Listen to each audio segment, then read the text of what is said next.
Hey there, Sharon Horne-Ellstrom here. I'm sitting here sipping my coffee out of my puppy dog mug and thinking about 3 reasons to use analogies to supersize and grow your business. Now, you might love analogies, you might hate analogies. I have mixed feelings about them because there's some analogies that we make with respect to our businesses and our lives that I love, and there's other ones that I just don't get.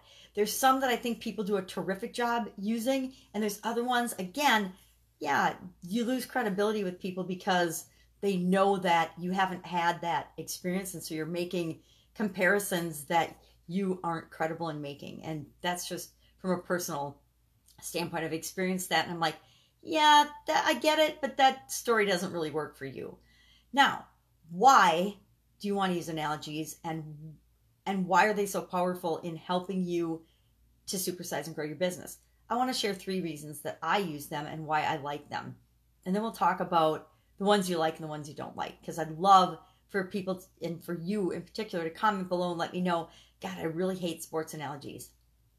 I don't hate them. I just don't get them. I understand the comparison to teams and things, and going for a goal like a Super Bowl ring or thing. But for me, it's hard to relate to sports analogies because I'm not an athlete. I'm not a great sports person. I don't watch sports. And so for me, that's a stretch. And for each of us, depending on who your audience is, who you're talking to, you'll pick and choose different analogies that work for you. But why do you want to use them? Well, number one, because people get them. People understand them. Just like stories, it is a way to connect with people at a level that you couldn't normally reach them necessarily otherwise. Because each of us, when we're talking to people and communicating, whether in our businesses or our life, we need to communicate with people on different levels. There's our reptilian brain, which is our basic needs. We have to speak to those first when we're talking to people. Then we have to make sure that we're speaking to our mammalian brain or our mid-level brain, where love and relationships and emotions like that reside.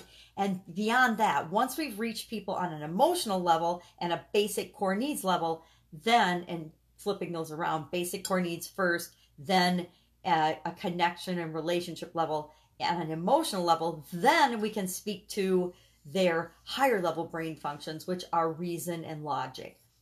So analogies, just like stories, allow us to tap into and connect with people on all 3 levels of our brain and of our conscious and our subconscious level, and tap into those emotions that are the reason that we do anything and everything. I know we don't like to think that we're rational, and those of us that are nerdy engineer types like to think that we make all of our decisions based on logic and reason, but I challenge you to go back and look at every decision you've ever made in your life. And if you're really being honest and digging deep, you'll realize, oh, I decided I liked that car, the color of that car, and then after I decided I liked that color and I felt good sitting in it, and I liked the new car smell, then I started thinking of all the reasons and the logic and the rational justifications for actually buying that new car.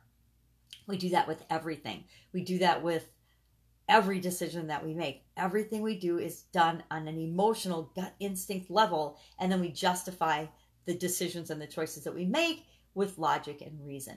So analogies and stories allow you to tap into and connect with your potential clients or your customers and clients. They allow you to, again, build a relationship with people, to go deeper with them in terms of your understanding and your connection as you build relationships. Our businesses are all about relationships. They're all about providing solutions and experiences to people, which is all based on relationships. Analogies and stories allow us the opportunity to relate to people and help them to have the epiphanies and the ideas and the opening up of their thought processes in order to even consider what it is and the solution to the problem that they state that they have or that we're trying to help them solve. And the other way that I really think analogies are really super powerful, and why we want to make sure that we're using them in our business, is for us, is for our own personal development, and to help us see what else is possible. If we look at our business and think of it, and if we're looking at a problem in our business, say we have to, or we've got a goal we're trying to reach, and we're going to compare that to climbing a mountain. by going through the exercise of comparing what we're trying to do and achieve to climbing a mountain, it helps us to be more creative, to think outside the box, to open up our mind to the different possibilities, the different ways that we could solve problems for ourselves and for our customers and clients. And the better we get at, and the more open we are to seeing more solutions and different solutions for our customers, the better we can serve them. So it's all about using analogies to help us think creatively to find more solutions and more options and more ways to serve. So now I want to know, what are your favorite and least favorite analogies that you apply to your business?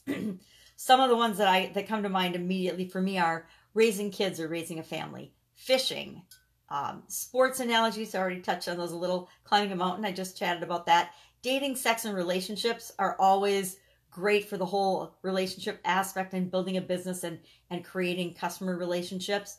And then the roller coaster ride. Roller coaster rides or visiting a theme park, that's actually one of my favorite ways to creatively think about problems and solutions. So what are yours? Share in the comments below, because this pajama grandma would love to know. And if there's a particular type of analogy you hate, share that too, because I'm curious if people hate the same type ones that I do. All right, go out and make it a fantastic day, and I'll, of course, see you tomorrow.